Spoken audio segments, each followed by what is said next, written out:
Thank you very much indeed. Good morning, ladies and gentlemen. No, you can do better. Good morning, ladies and gentlemen.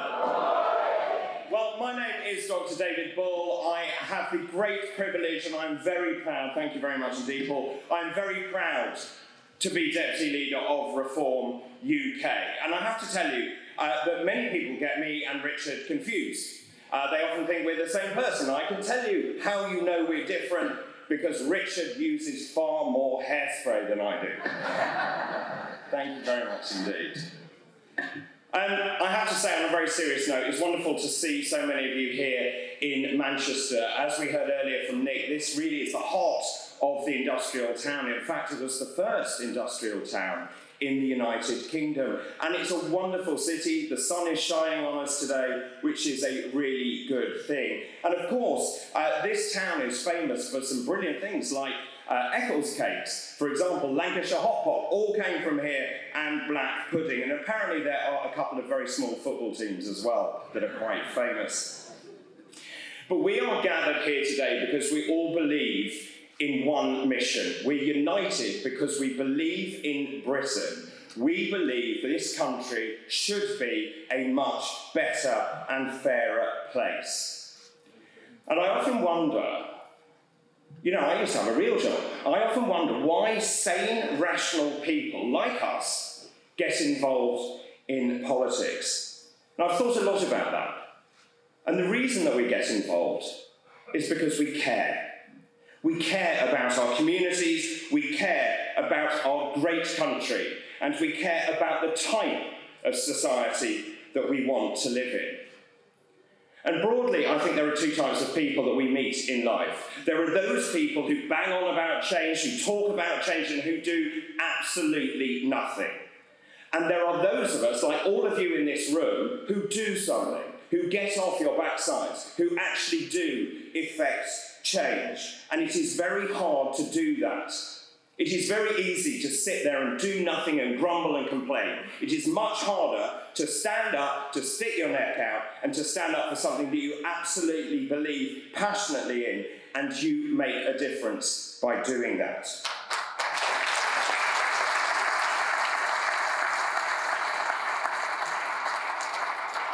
And I suppose the real sadness is that actually what everyone here is doing is really admirable. The fact is you are prepared to put yourselves forward, and it is not easy. I know that. It's not easy campaigning. And as Paul alluded to, I know from a personal journey that I've lost friends over what I'm doing. I've lost work over what I'm doing. And I know many of you have been through that exact experience as well. And it's funny because I was out in Suffolk, where I live, so we're really truly representative of the United Kingdom. And I was talking to a farmer friend of mine. He said, "Well, how's television going?" And I said, "Well, I'm not doing so much now because I'm actually a politician." And he looked at me and he said, "Well, you're not a politician, are you? You're a post tortoise." I said, "What?" And he said, "You're a post tortoise. You're a tortoise that's sitting on a fence post."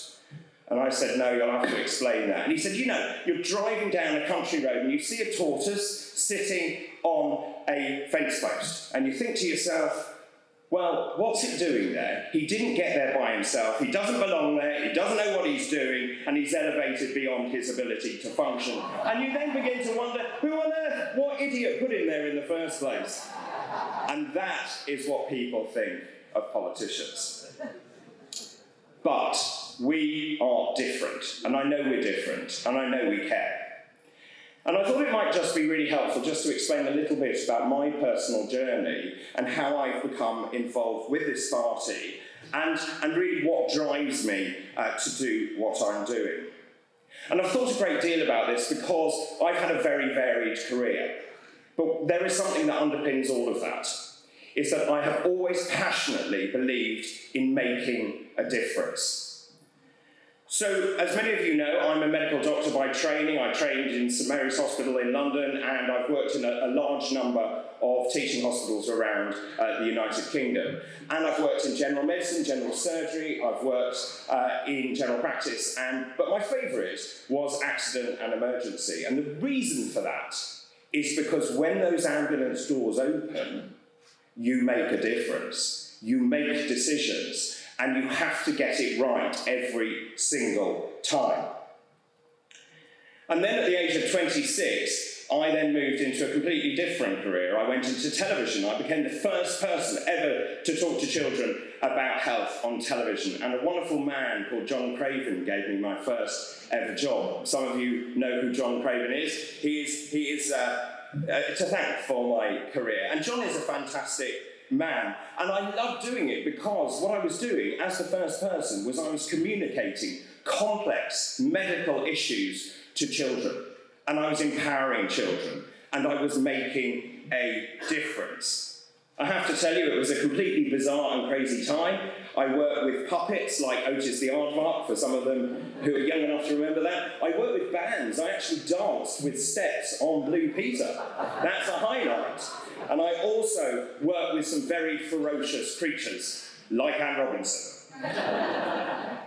So I think, however, having said all that, the place in my life where I've made the most difference is politics. So how did I get involved? And it's really pertinent to your stories. And it was a really simple human emotion. I was really angry. And in fact, I wasn't angry, I was furious. I was absolutely livid. And it was over the government's referendum on the membership of the European Union. And if you remember, they asked us a very simple question, didn't they? It was a binary question. I've got it here. Should the United Kingdom remain a part of the European Union, or should it leave the European Union? So it's binary. Do we leave or do we stay? And of course, when Cameron called that referendum, and I was in London at that time, the government and the powers that be never once believed the people of Britain would vote to leave. They never believed it for a moment. And then they had the audacity to send a leaflet to every home in this country telling people why they needed to vote to remain within the European Union. But, of course, the British people are cleverer than that, and on June the 23rd, 2016, they defied the government. It was an extraordinary day. We know the result. It was 52% of people voted to leave the European Union. And we know what happened next. Call me Dave Cameron. He resigned. And then he was replaced by that bloody difficult woman, Theresa May. Well, Theresa May, as you may remember, was an ardent Remainer, and really what happened next was a catastrophe. She never ever really wanted to leave. She danced to the tune of the European Union, and the whole thing was a car crash of a withdrawal agreement. And it was absolutely awful. In fact, it was so awful that it was voted down 3 times by Parliament. And what I realised was that essentially, Parliament, government, the civil service were doing everything they could to stop the wish of the British people being carried through. And that is totally unacceptable.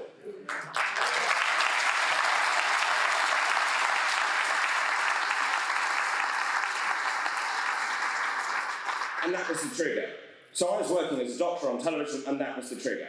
And I felt our very democracy, the oldest democracy in the world, was very much under threat by these people in Westminster.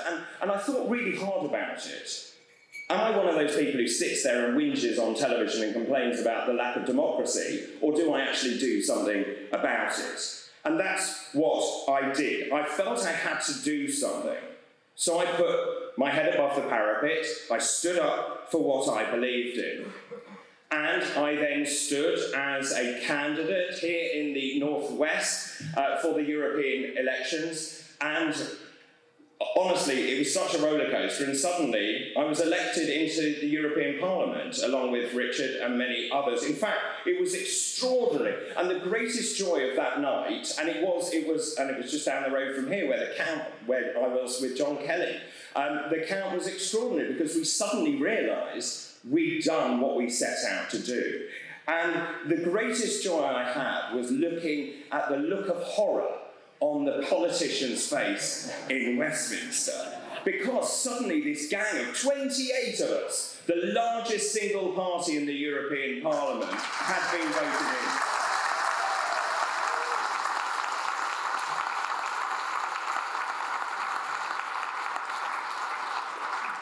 I mean, it really was an extraordinary time. It feels like I was there for a lifetime. It was 6 months. We were only there for 6 months, but goodness me, we caused hell. And it was extraordinary, and obviously the deal that was put before us was not perfect. But at the end of the day, and we were the Brexit party at that point, how could the Brexit party vote against Brexit? We were in a very difficult position. And so that is what happened. We voted for the deal, and we warned them. We warned them the deal was rubbish. We warned them about the Northern Ireland Protocol. We warned them about the integrity of the United Kingdom. And what are we seeing? We're seeing exactly that. We're seeing the European Union still trying to carve up our great country, and that is unacceptable. Yeah.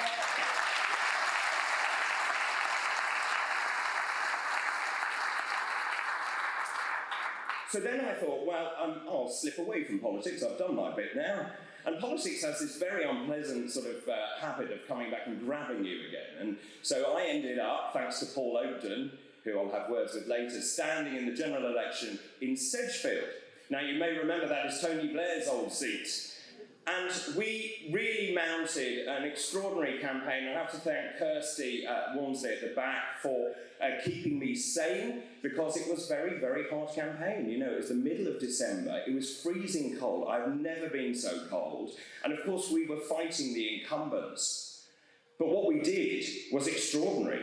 We took votes off the Labour Party and in the so-called Red Wall seat, and for the first time that went Conservative. And that was down to us, and the Conservative Party have never once thanked us for what we did in that election. Without us, this Conservative government would not have the majority it currently enjoys.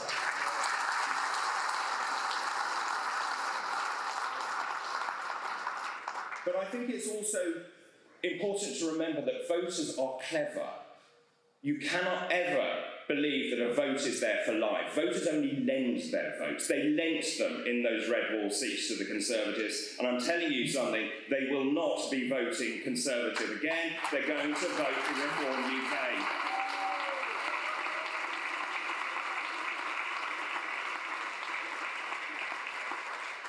So we had a long talk about the name and where we wanted to go, and we really did believe that Brexit was really the beginning. It was the first ever reform, massive reform, to the governance of this country. And of course what we did, we took back control of our laws, our borders and our money, and that was really, really crucial. But there's a lot more to do. And hence the Reform Party was born. And the clue is in the name. We believe in reform. We have to reform the NHS. We have to reform education.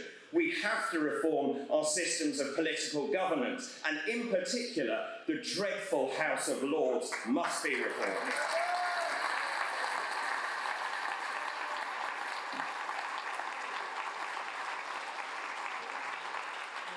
And I have to tell you, it's so brilliant to see all of you here and to see like-minded people, because we are at the beginning of a really, really fantastic journey. I honestly mean that, and I can feel it. There is a seismic political change happening. You can feel it as well. People don't know where to go. Disaffected Conservative and Labour voters, I'll tell you where they go. They come to us.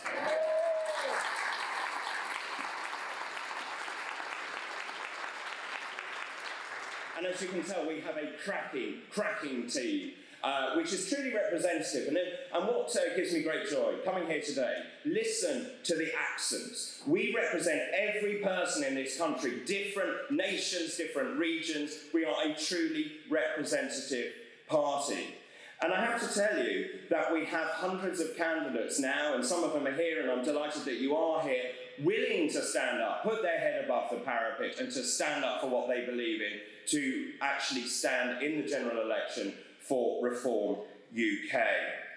And that, for me, is very exciting. In terms of fundraising, which I'm now responsible for, we've pulled in more money in the last month than in the last year. People are starting to give us money because they know we can do this and do it well.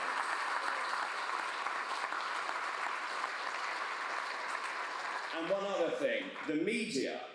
The media is very difficult to crack if you're a small party, and I know that as someone who's worked in television for 30 years. But I can tell you the media are starting to take notice. the two main parties are starting to take notice. If you've noticed, Richard is on television a lot now, I'm on television a lot. They've suddenly realised they have to take us seriously. And I'll tell you one other thing. When you look at the latest polls, we're now polling, and there was a reason we never polled. When those pollsters go out and ask the question, who are you going to vote for, they never mention us. So they say Labour, Conservatives, other. Well, because of the work that we've done, that Paul's done and Richard's done, they're now asking about Reform UK. We're polling at 6%. That is extraordinary. We are not far behind the Greens and the Liberal Democrats.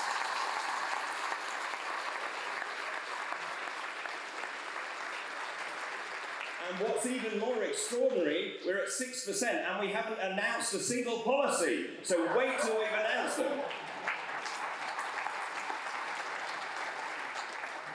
I just want to explain a little bit about my role going forward. And I have to say, and I'm glad he's not here because he'd hate this, but in Richard Tice, we have a really passionate, wonderful man.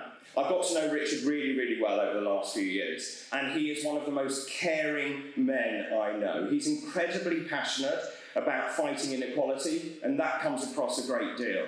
He's incredibly passionate about unleashing this country's true potential. And I'm deputy leader. So what's my role? Well, in some ways, it's to support the leader. It's to make sure that I can help Richard where it is needed. It's also to support Paul. It is also to support our central team. But actually, my more important job is to support every one of you. Because without you, without our foot soldiers, we can't actually operate properly. So I believe the general election is in 20 months. That's my guess. I don't think we've got very long. And that time goes incredibly quickly. And so my role, and I can tell you this from past experience, elections are very hard. There will be moments of great joy and moments of sadness. There are highs and lows, and it's blinking cold out there. But it is ultimately incredibly enjoyable. So over the next 20 months, I want to get around the country. I want to meet everyone who's involved. I want to help out in terms of campaigning and canvassing and just understanding those local issues. And actually, I was doing an interview yesterday, and I was explaining the difference between us and the other parties is that we are very much a bottom-up party. Policies are derived from you and people on the ground, and that is crucial. Just in terms of getting our name out there, in medicine, we have an expression, tell 10. If I tell 10 people something, they then tell 10 people, and they tell 10 people, suddenly the whole country will know and understand what Reform UK stands for, and that's what we need to start doing from now. Spreading the good word about what we're doing and what we believe in. But make no mistake, what we're doing is not easy. It is not easy for lots of reasons, not least the way that the electoral system runs with first past the post. It is not easy, but it is achievable. And I was very grateful to Paul for what he said. I have lost countless friends over my stance and standing up for what I believe in. I've lost much work, many, many jobs over what I believe in. But at the end of the day, I'm a great believer. You know, if you believe in something, you have to do it. You have to be passionate about what we believe in and how we turn this country round and how we make it great. Above my desk, in my study, I have 3 words written on the wall. Belief creates reality. If you believe something enough, and if you work hard enough at something, you can effect change. So if we believe in this party, and we work hard enough, spreading the word, getting those policies right, we will change this country. It is as simple as that.